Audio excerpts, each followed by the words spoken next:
mensagem. Apocalipse 21, verso 1 diz assim: Vi novo céu e nova terra, pois o primeiro céu e a primeira terra passaram, e o mar já não existe. Vi também a cidade santa, a nova Jerusalém, que descia do céu da parte de Deus, ataviada como noiva adornada para o seu esposo. Então ouvi grande voz vinda do trono, dizendo: Eis o tabernáculo de Deus com os homens. Deus habitará com eles. Eles serão povos de Deus, e Deus mesmo estará com eles. E lhes enxugará dos olhos toda lágrima, e a morte já não existirá. Já não haverá mais luto, nem pranto, nem dor, porque as primeiras coisas passaram. E aquele que está assentado no trono disse: Eis que faço novas todas as coisas. E acrescentou: Escreve, porque essas palavras são fiéis e verdadeiras. Disse-me ainda: Tudo está feito. Eu sou o Alfa e o Ômega, o princípio e o fim. Eu, a quem tem sede, darei de graça da fonte da água da vida. O vencedor herdará essas coisas, e eu lhe serei Deus, e ele me será filho. Quanto, porém, aos covardes, aos incrédulos, aos abomináveis,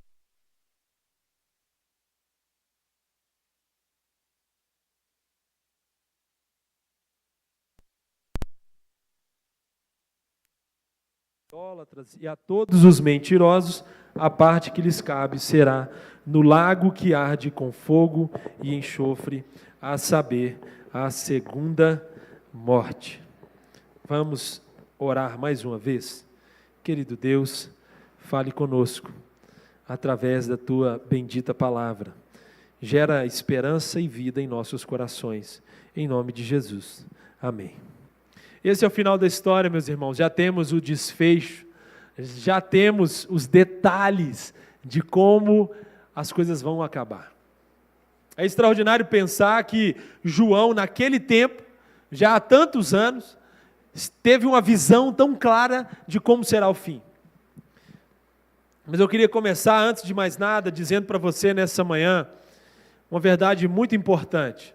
E eu quero dizer para você nessa manhã que você nasceu para ser feliz. Você crê nisso?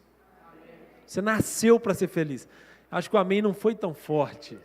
Não foi tão forte. Talvez você esteja dizendo assim: o pastor virou coach. Pastor, tem alguma coisa errada nessa introdução.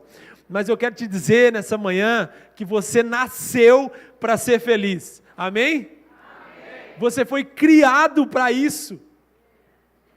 Por mais que você desacredite, porque as tristezas, as lutas, as dificuldades, as dores, as mágoas, as feridas da vida nos fazem desacreditar, olhando para esse mundo e dizendo: não há esperança. É verdade, isso acontece. Essas coisas às vezes estão roubando de nós a verdade preciosa que define o objetivo da nossa criação. Fomos criados para viver com Deus e para nos alegrarmos nesse relacionamento com Deus. Mas a gente sabe também que a verdade da nossa vida é muito diferente disso. Para contar essa história do fim, a gente não pode começar de outro lugar, a não ser de Gênesis capítulo de número 1. Gênesis capítulo 1. Não dá para falar de Apocalipse 21 e 22 sem olhar para Gênesis 1, 2, 3 e todo o restante da Bíblia, porque cremos que existe apenas uma história, uma grande história na qual estamos inseridos. A grande história de um Deus que está movendo todas as coisas dentro do seu plano eterno e soberano. É assim que as coisas acontecem. E a Bíblia fala que Deus escolheu criar todas as coisas. E pela sua palavra, pela autoridade da sua palavra, as coisas vieram à existência. Deus, que sempre existiu, nunca criado, resolveu num momento determinado dizer: haja luz, haja firmamento, haja terra, haja sol, lua, estrelas, animais, vegetação. Criou as leis que regem e governam esse universo e que sustentam todas as coisas no seu devido lugar. Criou o homem e a mulher com as suas próprias mãos, sujando suas mãos de barro, soprando em suas narinas o fôlego de vida. E ele olhou para todas essas coisas e disse: isso é muito bom. O mundo começa com uma história de perfeição, com uma história que mostra tudo no seu devido lugar e mostrando para nós que fomos criados para desfrutar dessa felicidade que nada pode roubar. Nascemos, fomos criados por um Deus que é bom, e esse Deus bom escolheu que nós desfrutássemos dele e fôssemos eternamente felizes. Essa é a verdade. Agora imagine você esse cenário. Minha irmã, querida irmã, que está aqui nessa manhã, imagine que o seu marido está vivendo com você num cenário em que vocês não têm nenhuma discussão. Você consegue imaginar isso para os casados? Nenhuma discussão. Minha irmã, imagine um cenário em que o seu marido não deixa a toalha em cima da cama, em que ele não espalha o tênis pela casa, a meia, os sapatos, as roupas, em que ele faz o que você pede rapidamente, a lâmpada não está lá 6 meses queimada, o chuveiro não está lá 3 meses com água fria. Sabe por quê? Porque vocês vivem numa harmonia tão extraordinária que não tem briga, não tem discussão. Imagina, meu irmão, você está num contexto em que a sua esposa nunca oscila de humor.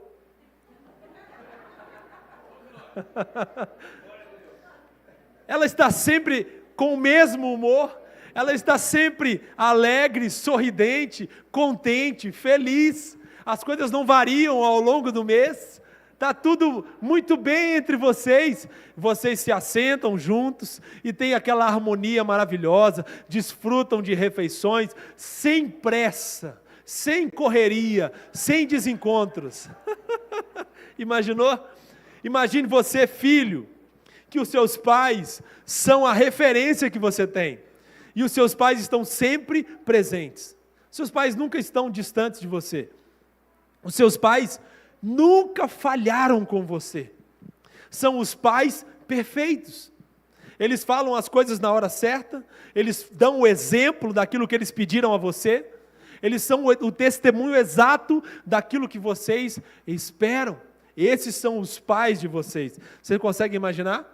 Os irmãos estão vivendo em plena harmonia, não tem briga por causa do brinquedo do outro. Você consegue lembrar de como foi a sua infância? Foi desse jeito, não foi? Igualzinho. Você via a criança com outro brinquedo, qual brinquedo que a criança quer? O do outro. A gente estava ontem numa roda com crianças, irmãos, tinha uma sacola de brinquedos, provavelmente uns 100 brinquedos, sei lá. Qual brinquedo que as crianças querem? O que está na mão do que está do meu lado. E aí, puxa, não puxa não, aí puxa e aquele negócio, os pais ficam ali apartando. Mas não, lá não tem isso. As crianças estão em perfeita harmonia. Elas brincam juntas, sorriem, e ninguém quer tomar o que é do outro. Você consegue imaginar um cenário em que você sai na rua e você não põe a carteira para frente, segura a bolsa, não é assim que você aprendeu? A pessoa segura a bolsa com os 10 dedos, abraça, encolhe e sai andando. Esse é o cenário que a gente vive. E a gente está olhando para um lado e para o outro. Quantas casas possuem câmeras? Não precisa nem falar, mas quantas aqui possuem câmeras? Porque você está vigiando, você tem medo. Mas lá não tem isso. Lá você não precisa de câmera, lá você não precisa se preocupar com a insegurança. Percebe o que eu estou querendo criar, querido? Na sua mente, um cenário onde tudo é perfeito e todas as coisas estão no perfeito lugar. Assim foi a criação de Deus. Deus não cria nada mais ou menos. Deus não cria nada pela metade. A história da criação, a história do mundo começa com um mundo perfeito, que funcionava muito bem, com todas as coisas nos seus devidos lugares.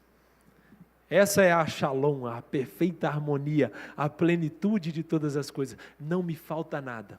Adão entrava em casa, chegava na casa dele, e ele não sentia ausência de nada. Mas deixa eu te dar o detalhe mais importante dessa história. Ele recebia todos os dias, alguém muito especial que vinha se encontrar com ele. Quem era? O próprio Deus. O próprio Deus, todos os dias, tinha um encontro. Era só domingo? Não. Era só no sábado? Não. Todos os dias, Adão e Eva tinham um encontro mais que especial com o próprio Deus. E eles se assentavam com o Senhor e falavam: Senhor, como é que foi? Senhor, me conte mais. Fale da sabedoria, me explique as coisas. E quem ensinava para ele sobre as leis do universo, quem apresentava para ele as coisas criadas, era o próprio Deus sentado diante dele. Plena comunhão com o próprio Deus. Esse é o detalhe mais extraordinário e mais fantástico de um mundo perfeito. É estar diante do próprio Deus e não temê-lo. Porque do Éden para frente, todos os outros que tiveram um vislumbre desse Deus grandioso, acharam que morreriam.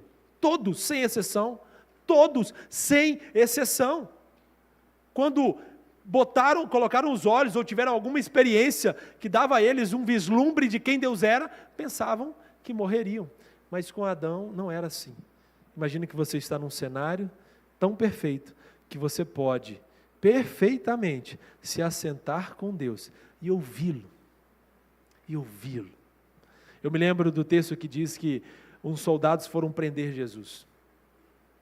E eles chegam para prender Jesus e Jesus está falando. Jesus está ensinando. E eles voltam, eles ouvem o que Jesus fala, aquilo acerta o coração deles, e eles voltam e perguntam para ele: cadê o Jesus que eu mandei você prender, rapaz? E eles viram e falam assim: você já viu ele falando? Você já ouviu ele? Não tem como prender.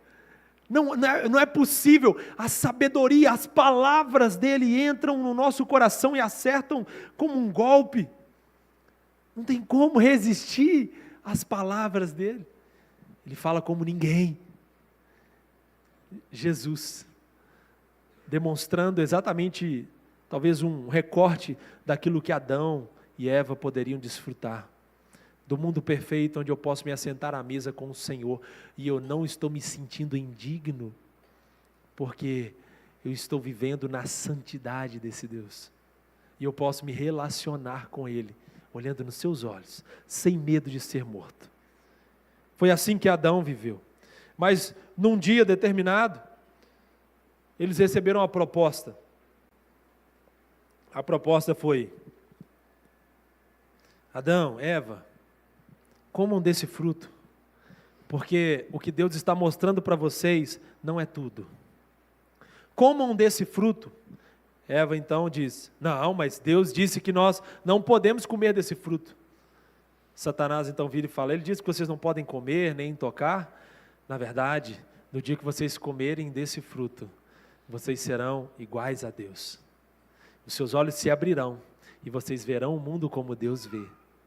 Eva, num primeiro momento, ficou entusiasmada. Adão, que é o que tudo indica, estava perto e ouvindo tudo, negligente, não reage e se submete a uma situação que afetaria toda a história humana.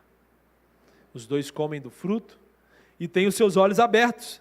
E a partir daquele dia, o homem começou a temer a Deus. A partir daquele dia, nós passamos a nos esconder de Deus. A partir daquele evento, nós nos distanciamos do Senhor. E tudo que a gente conhece de ruim, de dor, de caos, que afeta a sua vida, o seu casamento, o seu trabalho, as suas emoções, a sua saúde, todas essas coisas começaram ali, na desobediência humana, no virar as costas para Deus. E a partir dali, todos somos filhos de Adão. Não há ninguém que faça o bem. Não há um justo sequer nessa terra. Todos replicamos exatamente o que Adão e Eva fizeram e nos afastamos de Deus. Mas o texto nos conta a história, a palavra, a grande história, nos diz que o Senhor vai mais uma vez ao encontro do homem. Vem mais uma vez ao nosso encontro e faz uma promessa.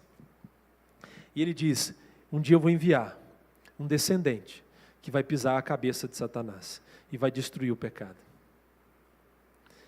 Muitos e muitos anos depois, em Belém, está nascendo um bebezinho. Esse bebezinho não tem berço, não teve chá de fralda, não nasceu na maternidade, não tinha uma equipe médica, não recebeu nenhum dos cuidados mínimos que qualquer ser humano seria digno de receber, ou que qualquer pessoa do nosso tempo tenha recebido. Não, ele não recebeu, ele não tinha lugar. para mostrar como que o mundo continua rejeitando o Senhor. E o fato dele não ter lugar é um sinal de que esse mundo diz para ele: você não é bem-vindo aqui. Você não é bem-vindo aqui. Esse fato mostra a encarnação de Jesus. Porque se no primeiro momento Deus criou todas as coisas, no segundo momento o pecado afetou todas as coisas. E a partir dali era necessário que alguém consertasse todas as coisas, restaurasse todas as coisas. E nós sabemos que nenhum ser humano que pisou essa terra foi capaz de fazer isso. Nenhum, definitivamente nenhum, foi capaz de fazer isso. Todos falharam. Todos apontavam para o perfeito que viria, que sabemos muito bem é Cristo Jesus. Diante disso, então, nasce esse bebê, esse pequeno bebê em Belém, vai morar em Nazaré, cresce aprendendo o ofício de seu pai. E ele aprende a mexer com madeira. Ele é um carpinteiro. Alguém que manuseia madeiras, talvez poderia fazer uma porta como essa, que está aqui diante de nós, ou faria estruturas para a construção civil daquela época. Esse é Jesus, ao ponto de alguém dizer, de Nazaré, que era a aldeia que ele morava, pode vir alguma coisa boa? Nazaré é uma aldeia desprezada. Esse é o rei, esse é aquele que vai consertar todas as coisas. E um detalhe importante para nós, Jesus se encarna na missão que o Pai havia dado para ele.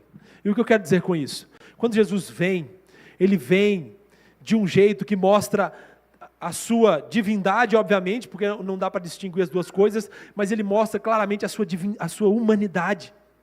Jesus se vestiu como um judeu, Jesus falou a língua dos judeus, Jesus comeu as comidas típicas de um judeu, ele se alimentou com eles, sentou com eles, se importou com eles, ouviu as histórias deles, ouviu os dilemas deles. Jesus chega um dia num poço e ele fala para uma pessoa deficiente, ele fala, por que você está aqui? Ele está esperando, ele diz, olha, eu estou esperando porque quando as águas se agitam, pessoas mergulham nessas águas e são curadas, mas ninguém consegue me colocar aí. Jesus ouviu a história dele. Jesus chega numa mulher, e ele cura esse homem, Jesus chega numa mulher que tinha 5 maridos, estava no 6º, Jesus conversa com ela, Jesus ouve a história dessa mulher, porque o Evangelho é sobre encarnar, irmãos, o Evangelho é sobre nos tornarmos acessíveis, mas alguma coisa está errada no meio do caminho, na igreja evangélica, porque parece que quanto mais a gente conhece Jesus, mais a gente se afasta do mundo.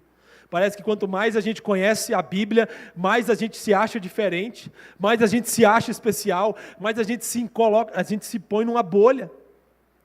E eu posso pregar esse sermão de forma tal que só os crentes entendam, porque eu uso uma língua chamada evangeliquez. Quantos são fluentes no evangeliquez? A gente começa a falar jargões e língua e expressões que só quem é crente entende.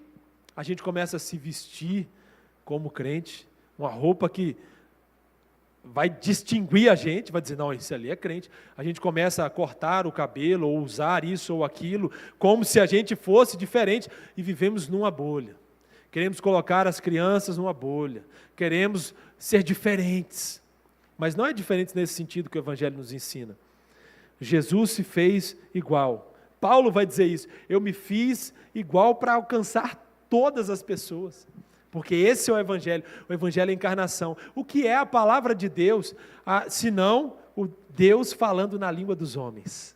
Você já pensou nisso? O que é a palavra de Deus, senão a revelação de um Deus grandioso, que não precisa de nada, que não precisa de ninguém, revelando-se de um jeito que você entenda.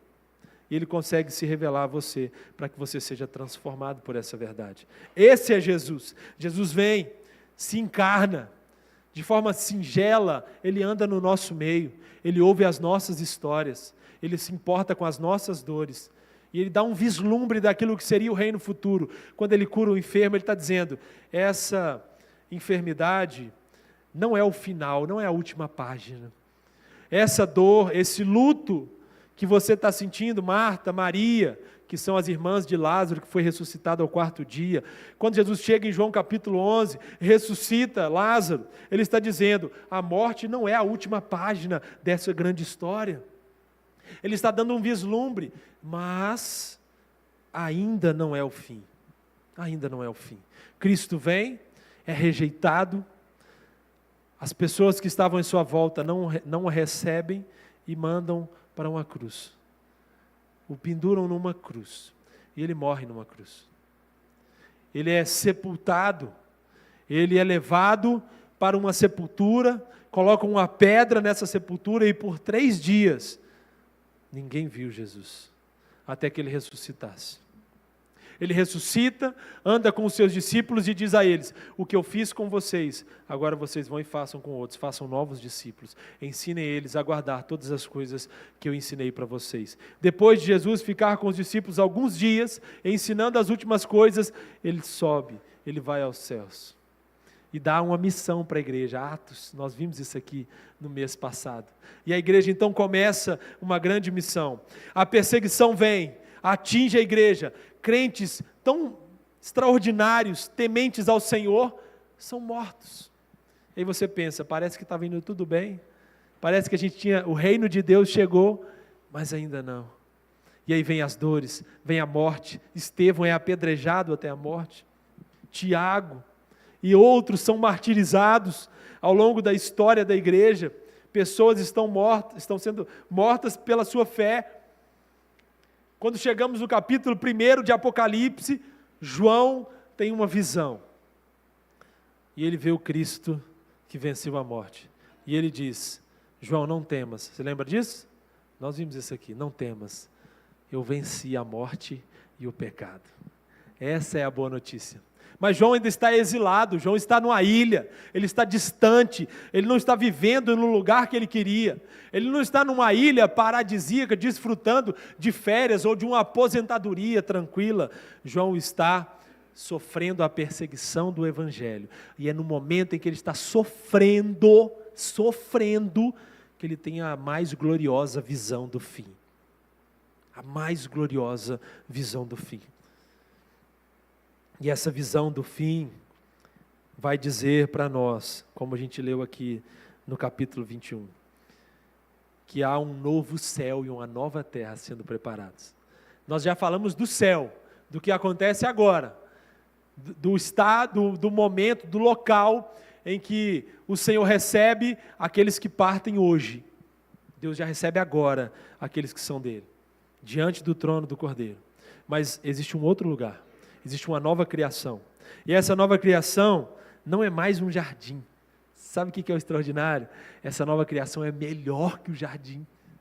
Deus não está dando uma ajeitada nas coisas. Deus está renovando todas as coisas. Ele diz que agora não é mais um jardim que será a habitação do povo de Deus. Agora será uma grande cidade. É urbano. É interessante pensarmos que tem um pouco a ver com o estilo de vida que temos, com o desenvolvimento que experimentamos, e todo esse desenvolvimento de uma grande cidade, pensando nas coisas boas que ela pode trazer, de alguma forma serão restaurados, melhorados, aperfeiçoados para essa santa cidade que Deus está preparando para o final. Que coisa extraordinária, irmãos, é pensarmos que, porque Cristo venceu, há esperança para que nós estejamos nesse lugar. É dessa cidade que nós pertencemos. É nessa cidade que eu sou um cidadão. É nessa cidade que o meu coração precisa se lembrar. É dessa cidade que o meu coração precisa ter expectativas. E essa cidade, o texto vai dizer, esse novo céu e nova terra, essa nova criação restaurada, é muito melhor do que a primeira. O mar já não existe. Aí talvez, se você for literal, e aqui é mais uma prova de que não é literal, o texto está dizendo que não tem mais mar. Tenho certeza que muitos mineiros ficariam chateadíssimos com a notícia dessa. Lá não vai ter mar. Trago-vos boas notícias, mineiros. Não tem nada disso. Eu imagino que lá vai ter mar. Você vai poder entrar numa água cristalina, limpa, pura. E você não vai nem sentir frio se você estiver na região sudeste, nas praias aí que tem por aí, geladas. Não, você vai estar numa praia agradável. Você não vai ter medo de arrastão ou coisas parecidas, você vai poder desfrutar da criação de Deus. Lá tem mar. E o que esse texto está dizendo? O mar é sinônimo, é uma figura para caos, para maldade, para perversidade. Então o que o texto está dizendo é, lá não tem essas coisas. Você desfruta da criação sem se preocupar. Esse lugar é bom demais. É esse lugar que eu quero morar. A cidade santa se parece com um casamento. E aí você, se não é casado, eu quero te chamar a atenção para que você, provavelmente você já tenha percebido como que um noivo olha para uma noiva. Você já viu no casamento? Ou como a noiva olha para o noivo. Quando a noiva vai entrar ali, a música é diferente. As pessoas se levantam e elas olham, elas ficam reparando. Deixa eu ver como é que o noivo está. Aí normalmente o noivo está em lágrimas, né? Ele está aqui emocionado. A noiva se preparou o dia inteiro. O que o noivo fez? Né? 15 minutos antes ele fez a barba, vestiu o terno, alguém ajeitou a gravata dele que estava torta, ele estava pronto. A noiva não. A noiva foi preparada. Ela gerou expectativas desde a infância, talvez, não sei. Talvez desde a infância ela sonhou com o dia que ela vestiria um vestido branco, entraria num lugar e ela seria recebida pelo seu noivo. Ela criou essa expectativa e as pessoas vieram para celebrar esse dia. As pessoas testemunham, batem fotos, atrapalham os fotógrafos, quem está filmando, entra, pisa, derruba o arranjo, porque elas querem ver o que está acontecendo e elas se alegram com a alegria dos noivos. Elas batem o olho na noiva e a noiva está preparada. Preparada. Eu lembro a Esther com 19 anos. 19 anos. Que foi a idade que a Esther se casou. Naquele dia o meu coração foi tomado por uma emoção. Eu chorei naquele dia. Foi muito emocionante. Foi um dos dias mais emocionantes para mim quando eu vi a Esther entrando. E eu percebi, rapaz, é hoje. Já fui em muitos casamentos, mas hoje é o meu. É hoje. E então eu fui ao encontro do pai dela, que também estava chorando. E estava todo mundo chorando, e os irmãos dela. É uma emoção, irmãos, uma alegria. Estava outro dia num casamento, e eu olhei para os noivos, o sorriso deles era desse tamanho aqui, ó. Desse tamanho, a alegria deles de se encontrarem. É interessante pensar que a Bíblia usa exatamente essa figura de uma noiva que está arrumada, está tudo ajeitado para que ela encontre com o noivo. Sabe o que isso me lembra? Que mais uma vez, nós fomos criados para sermos felizes, mas não felizes sozinhos, não felizes isolados no nosso egoísmo, não felizes no individualismo, nas minhas coisas, no meu jeito, na minha forma, no meu mundo, felizes num relacionamento. As figuras que Deus escolhe para falar do fim apontam para um relacionamento, apontam para o mais íntimo dos relacionamentos. Leia Efésios capítulo 5, que você verá que Paulo está dizendo, grande é esse mistério, mas eu me refiro a Cristo e a igreja. Ele está falando de casamento, de homem, de mulher e aquela coisa, e no final ele está dizendo, essa figura aponta para algo maior, Jesus e a igreja, a unidade entre o Senhor e o seu povo. Está aqui no final. E João viu isso. João viu uma igreja pronta. Você não pode esperar que a sua igreja esteja pronta hoje. O seu pastor vai falhar. O seu pastor não é perfeito. As pessoas que estão à sua volta falharão com você. Elas não são perfeitas. E deixa eu te dar uma notícia, você falhará com as pessoas. Sabe por quê? Porque ainda não estamos prontos. Ainda não estamos prontos. Estamos sendo preparados e Deus está cuidando, ajeitando tudo para que no dia do encontro com o Senhor estejamos aí sim, realmente preparados para nos encontrar com o nosso Senhor e Salvador Jesus Cristo. Até lá, meu querido irmão, até esse dia em que Deus enxugará dos nossos olhos toda lágrima que você já derramou, todas as dores e feridas serão curadas. Até esse dia nós devemos viver aqui e agora, com expectativas desse reino. E o que eu quero dizer com isso? Eu quero dizer que agora eu sou chamado para mostrar os valores do reino lá na frente. As pessoas deveriam olhar para nós, para a nossa igreja, olhar para a nossa vida e pensar, Por que eles se amam desse jeito? Eu vi isso outro dia, achei tão fantástico. As pessoas deveriam olhar para nós, olhar para Betel e pensar assim: por que eles se amam assim? Por que eles se tratam dessa forma? Por que parece que não tem ninguém com dificuldade no meio deles? Por que eles são tão acolhedores? Por que ninguém passa necessidade no meio deles? Por que ninguém passa fome? A igreja deveria ser um vislumbre da eternidade. Deveria não, deixa eu corrigir. A igreja é chamada para ser um vislumbre da eternidade. Só faz sentido eu desejar a nova criação, o novo céu e a nova terra, se hoje, se agora, eu começar a viver dessa forma. Dizendo: Senhor, eu sei que ainda não é o fim. Eu sei que eu ainda não posso viver a plenitude disso, mas eu quero buscar ardentemente, todos os dias, viver aqui, esperando e aplicando as verdades do reino futuro. É expectativa, mas é também vida prática. A maneira como eu trabalho impacta. Porque vai ter trabalho no céu. Você acredita nisso? Uma boa notícia para nós. Alguns vão dizer: pastor, esse céu está muito esquisito. Talvez a gente precise rever a nossa visão do céu. A nossa visão do novos céus e nova terra. Sabe o que tem lá? Criação. Você vai trabalhar. Eu vou te dar essa notícia: você vai trabalhar. Porém, sem o cansaço que você sente. Você vai levantar lá na eternidade, querido, imagine, você vai levantar na segunda-feira e você vai pensar: graças a Deus que eu vou trabalhar. Você vai se levantar, você vai tomar um café, sentado na mesa, e lá na eternidade não tem relógio.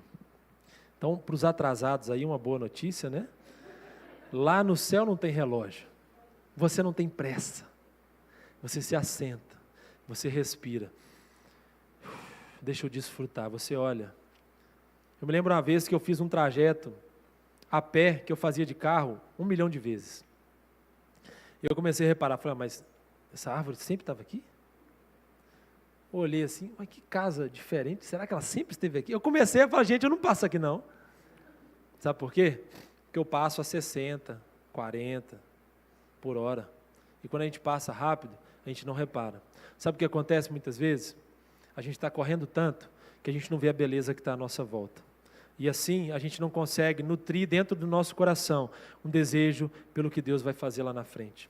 Eu só quero mais hoje e agora, eu só quero mais hoje e agora, eu só quero mais hoje e agora.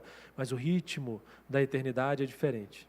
O ritmo da eternidade faz a gente frear, olhar em volta e achar beleza nas coisas simples.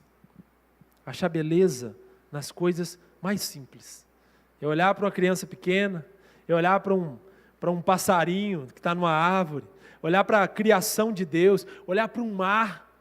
Você está de férias, você chega diante do mar e você consegue perceber a grandeza de Deus, a maravilha de Deus, e você tem expectativas do que pode acontecer, do que vai acontecer lá na frente. Essa é a história da redenção. Termina, como lemos aqui no texto, com o Senhor ajuntando e recebendo o seu povo. João viu isso, e isso é fonte de encorajamento, e o Senhor diz para ele: tudo isso que você viu, João, escreve, porque essas palavras são fiéis e verdadeiras. Você pode viver como se tudo que eu falei aqui fosse uma grande mentira, e perceba, eu estou falando viver. Você pode viver como se tudo isso fosse uma grande mentira, só segue a vida. Só faz as coisas como se Deus não existisse, como se o futuro nunca fosse chegar, e segue a vida, faz o que o seu coração mandar. Ou você pode viver fortemente impactado por essa esperança, pensando: vai chegar o dia, e o incômodo que precisa haver no nosso coração é, olhando para a realidade que a gente vê hoje, para tudo fora do lugar, muitas coisas fora do lugar, dores, violência, tristeza, mágoas, coisas quebradas, e pensar: não era para ser assim. Não era para ser assim. Mas hoje, à luz do Evangelho, eu sei porque não era para ser assim. Porque o pecado afetou todas as coisas. Mas agora, há uma outra esperança que nos diz: não vai ser sempre assim. Não vai ser sempre assim. Não vai ser sempre assim. E por mais que hoje eu ainda experimente dores, tristezas, choro, luto, eu já posso acreditar nessa frase, nessa verdade que me diz: não vai ser sempre assim. Você crê nisso? Você foi criado para ser feliz. Você foi criado para ser feliz. Mas não é o dinheiro que vai te fazer feliz. Não é realizar todos os seus sonhos nessa terra que vai te fazer feliz. Não é ter a família perfeita que vai te fazer feliz. Não é o emprego perfeito que vai te fazer feliz. E por mais que eu repita isso, eu preciso dizer isso todos os dias para mim mesmo, e nós precisamos nos lembrar todos os dias dessa verdade. Eu fui criado para ser feliz, mas o meu coração foi enganado, achando que pode encontrar essa felicidade hoje e agora. Talvez uma das coisas que o ser humano mais persiga nessa vida é a felicidade. Mas ele não encontra ela em lugar nenhum. A não ser que um dia o próprio Senhor o encontre. E no dia que o Senhor te encontra, aí sim você se torna feliz. Ao ponto de você poder cantar o famoso hino que diz: sou feliz com Jesus. Ou na versão original: vai tudo bem com a minha alma. Vai tudo bem com a minha alma. O crente desenvolve uma habilidade nessa terra de perseverar apesar das dificuldades. De perseverar apesar das lutas. E ele consegue dizer nos momentos mais sombrios: eu estou em paz, porque eu sou feliz com Jesus. Eu sou feliz com Jesus. E se estamos em Jesus, não há outro caminho a não ser a felicidade. Ainda que em meio a lágrimas em alguns momentos. Eu sou feliz com Jesus. Está tudo bem. Está tudo bem. Esse não é o final. Essa não é a última página da história. O final, a última página da história, vai dizer para nós: o vencedor, verso 7, herdará essas coisas, e eu lhe serei Deus. Eu lhe serei Deus, e ele me será filho. Que bênção. É saber que o alfa e ômega, o princípio e fim, aquele que conduz a história, nos chama de filhos e nos chama a vivermos para sempre com Ele. O vencedor herdará essas coisas e eu lhe serei Deus. Mas quem é o vencedor? E eu caminho para a conclusão. Quem é o vencedor? O que eu preciso fazer para vencer? O vencedor não é aquele que cai, que não cai, perdão. O vencedor não é aquele que não cai. Porque pense, todos nós falhamos. Se for assim, já estamos derrotados. Se precisar ser perfeito para chegar lá, para vencer, estamos perdidos. Mas não é assim. O que essa palavra então significa? O vencedor herdará essas coisas e será chamado de filho e terá um Deus. É como uma criança que está aprendendo a andar. O João está aprendendo a andar. Você já aprendeu a andar um dia. E como é que é aprender a andar? Você se levanta, você cai, você se levanta, você cai, você fica com medo, alguém te ajuda, você se escora, até que você ganhe segurança, comece a dar os primeiros passos, e daqui a pouco você está andando, e daqui a pouco você está correndo, e mesmo assim você provavelmente tomará alguns tombos na caminhada, mas você conseguirá se levantar. O que é o vencedor? É aquele que entendeu essa grande história, que sabe que aqui ele não consegue ser perfeito, mas todas as vezes que ele cai, ele se arrepende, ele pede perdão a Deus, ele reconhece e volta, e se põe de pé, e levanta, e continua, e persevera. Ele não desiste quando a igreja falha, ele não desiste quando as dores batem à sua porta, ele não desiste diante das dificuldades desse mundo, ele não esmorece apesar dessas coisas. Elas podem até mexer com ele, elas podem até arrancar lágrimas de seus olhos, mas não conseguem deixá-lo no chão. Ele se levanta, ainda que machucado, para continuar a caminhada. Esses o Senhor recebe pela mão, enxuga as lágrimas e acolhe com amor. Assim também, meus irmãos, deve ser a igreja de Jesus. Qual foi a última vez, eu te pergunto com muita honestidade, qual foi a última vez que você acolheu, consolou, recebeu alguém que estava sofrendo? Qual foi a última vez que você ligou para alguém que está em dificuldade? Afinal de contas, quem não está? Qual foi a última vez que você mandou uma mensagem para alguém de conforto e encorajamento, dizendo, olha, fica firme, o Senhor vai te sustentar? Qual foi a última vez que você fez isso? Qual foi a última vez que você foi para essas portas afora e entendeu que viver o reino de Deus agora consiste em levar esse conforto a outros corações? Aí você chegou a alguém que está vivendo um divórcio, alguém que está vivendo uma perda, um luto, que está vivendo uma crise emocional, estamos aí no mês de setembro amarelo. Qual foi a última vez que você demonstrou o acolhimento que Cristo demonstra conosco? Qual foi a última vez? Talvez essa seja uma porta de entrada para o reino. Talvez essa seja uma oportunidade de nós chamarmos aqueles que ainda não estão aqui, que precisam dessa mesma esperança. Por isso, pense nessas pessoas, se importe com elas como Jesus um dia se importou com você. Inclua essas pessoas. E se lembre, e aqui eu concluo, o verso 8 deixa um alerta para nós. Nós fomos criados para ser felizes. Nós fomos criados para a felicidade plena. Mas nem todo mundo vai experimentar essa felicidade. E eu preciso te dizer isso. Nem todos desfrutarão dela. A última coisa que eu preciso dizer aqui, e o Senhor diz, essas palavras são fiéis e verdadeiras, ou seja, confie nisso, acredite nessa verdade. O verso 8 nos lembra que alguns ficarão de fora. Alguns ficarão de fora. Por isso o meu sermão, por mais que comece dizendo, você merece, ou você nasceu, ou foi criado para ser feliz, não é um sermão coach, está longe disso, porque as Escrituras mesmo nos conduzem para essa verdade, de que nem todos desfrutarão de tudo que eu falei aqui. Nem todos. Alguns insistirão em permanecer do mesmo jeito. Alguns se assentarão nos bancos das igrejas, ouvirão os sermões, entrará por um ouvido, sairá pelo outro, e seus corações continuarão de pedra. Alguns continuarão ouvindo que precisam de Cristo, que precisam do Evangelho, que precisam mudar, mas continuarão endurecidos.